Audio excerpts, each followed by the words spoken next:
về đấy rồi không nào về đơn quân này rồi không bao giờ này nấu canh xem chỉ nó đi hết đất rồi khác cái đó là để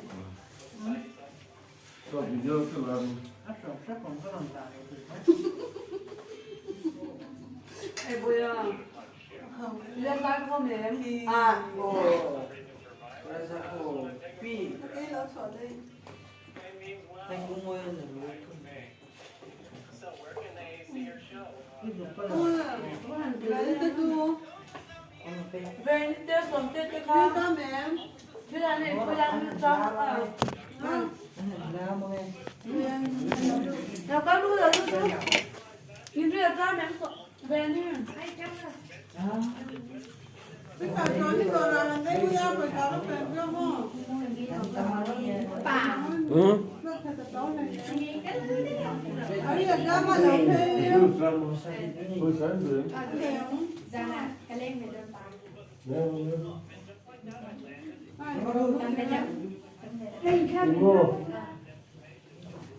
thì pin nó số là pin nó thay được gì à bây giờ dọn đi ngay cái là chuyện đó cái đủ ra đây là đó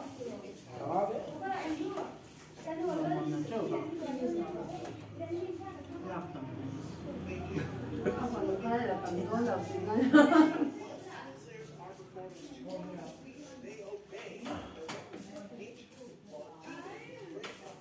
qua từ công ty này nhưng mà như thế bao mà nó không phải qua mà thằng này nghe cả đây cái mà gì đâu nam ra đây còn là ngồi làm phân tầng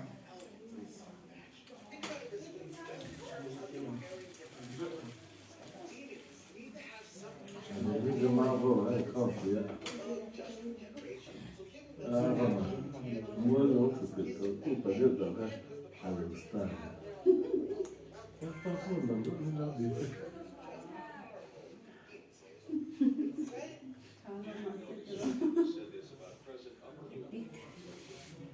quý này theo tôi lu ăn ra là nó ngon bây giờ phải đâu đâu chứ này cha gì đâu mà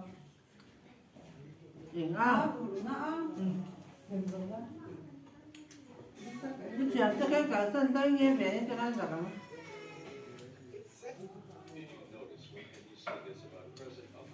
tôi vẫn mặc ra đâu nó có một mình nấu lòng rất không có chuyện nó cái mồm mình rất mà sâu sao không thì cái đó rồi cái này mình phải đưa là quân anh làm sao sốc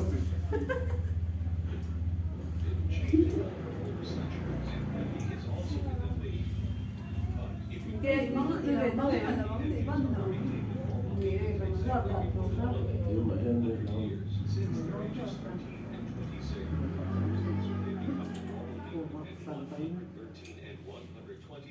mà nó ta ra mình được làm nó tự nhiên và bạn hay là đúng hay cái tụi bay về lên sáng thì nắng hay kia cái mà xin lỗi nó mất mất chút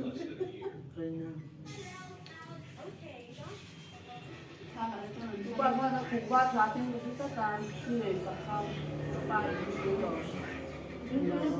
thế rồi cái nào ngon cổ khả nên còn tự do nha trong tay dấu một ta không có thì nó đây không sử dụng được cùng tin với tôi mình nói là phải nói như thế cùng tin với tôi là thì đó là cùng phải là với tôi sao mình chưa về hồ con nhà mình lâu thôi thì anh thì mình lên nhà nó đây không có gì hết rồi rồi không được cả nhà thế không đâu mà mà ngon cùng tin gì cả sang nhau là tôi bảo tôi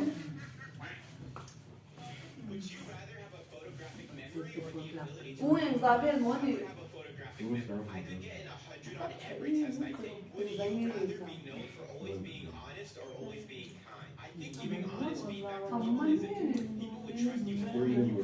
Có bao con là Tiên trung một là ăn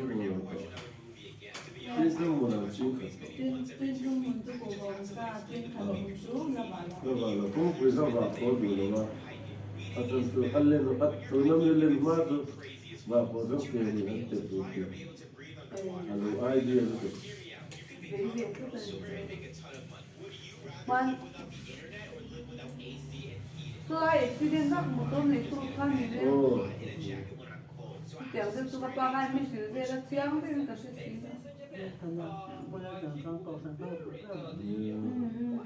Nếu mà khăn mà mua từ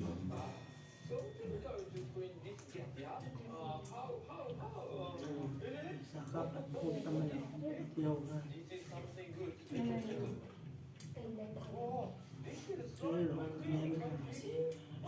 cái khăn này phụ chính thì nó mình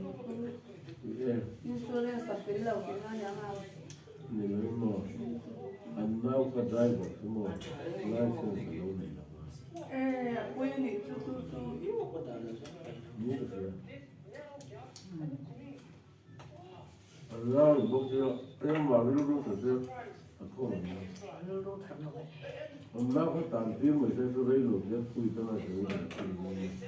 anh tam thì bắt người năm cháu đi rồi mua cháu đủ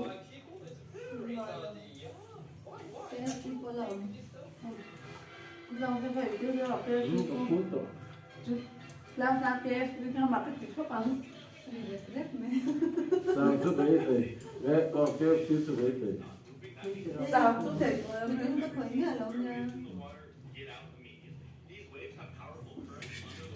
phần rất là phần đi là mình có thể là anh em thấy phần có lâu phần này giống tôi nó hỏng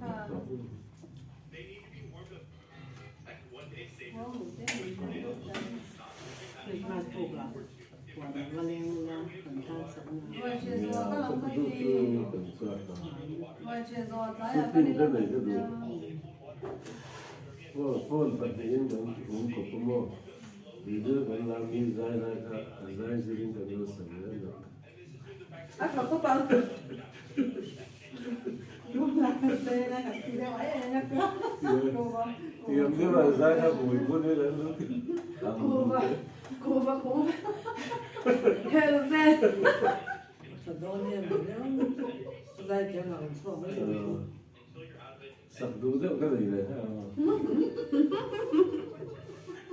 phần đôi cái mùi này vai phim như là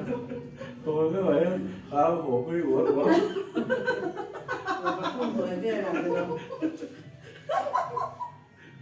đó đã phải à vai phim tự nhiên tụ cái thòng nghe nó tự cái tụ và tiền phải dễ được cái được nói phim không nghe lì cái mai luôn lì cái mai luôn sao sao ra luôn quen bé để căng căng dài hơn như thế cái đó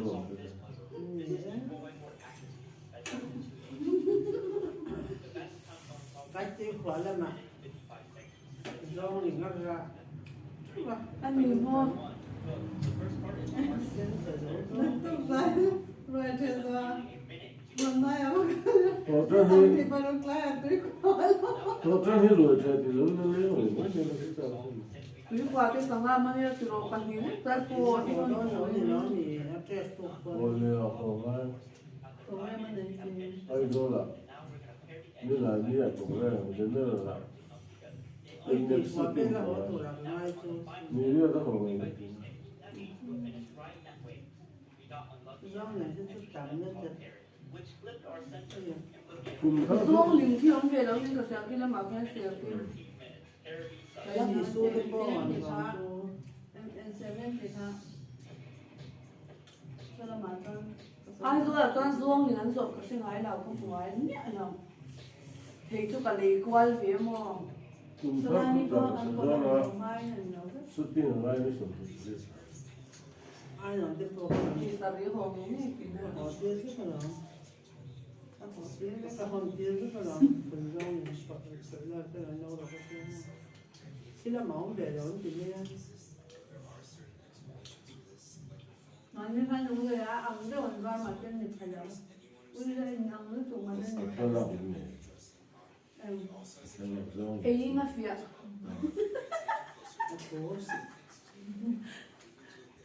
ấy là chân mua mảng tiêu không về thì cái lý thì mà phiên thì là cái tạp con mua rồi cái nạp tục cái à hàng cái là nó nghe không hợp phải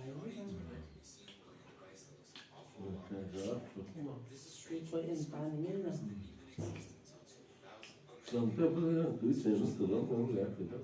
ui về nên túi chơi về mua túi chơi Mà đó là bộ xong tiếp cái nó đi trên là túi quà túi lung cũng bắn xong đi tiếp cái mà đó có về cái đầu nó sao mar para cái coi mà đó nha à một túi cục mar para à xe đó.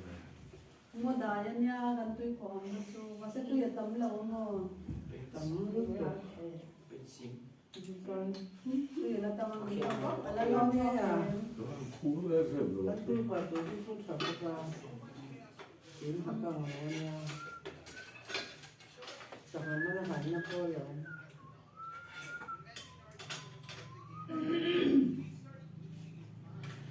Tôi rất là sao cho mặt người rất nhiều đấy.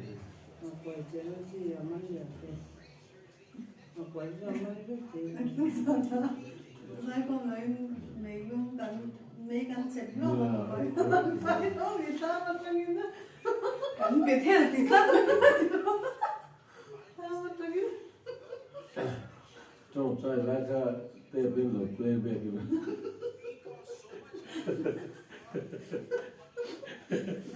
ai biết cái vui vui lắm biết sao Mình đã là này cao đấy. Rồi quê biết xong. cái bảo là việc cái con mình bắn cả thằng này anh biết cái phải thì em mà hàng đầu khi nó cái chút tên sơn đua student cái chút sáng hạ học gần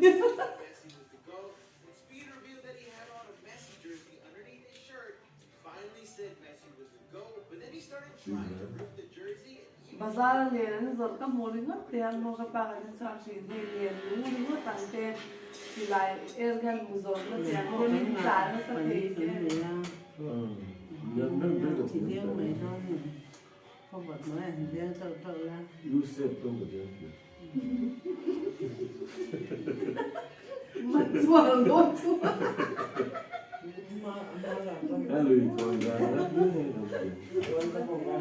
con mama gì ra quy định ngay em chào nó con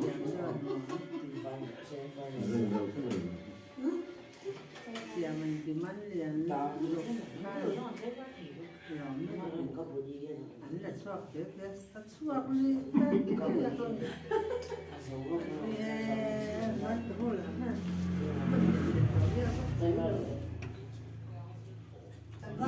Cần dai không về tắc tắc quá thế rồi đi xong đi phải lúc trước tối tết tôi xây ra sáng con rồi cơn đấy chính mà rồi bố là đấy thế liếm thiệt không ơi Như lúc ta sẽ nấu năm tỏi rồi sẽ nấu nướng. rồi chơi đó là cái này mình kéo khăn ra nhiều cái tên là cái đấy rồi chơi đó là sống phục không biết cái possession không có ai cái phần đơn nghề không có Sao nữa, cái này đó là.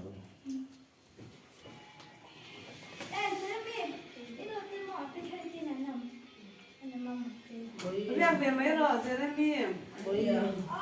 rác về đây đây tụi em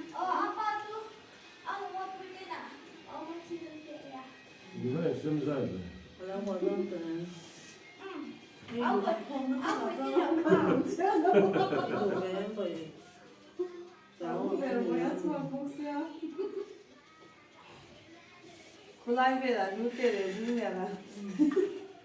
bố đi cháu đi tụi em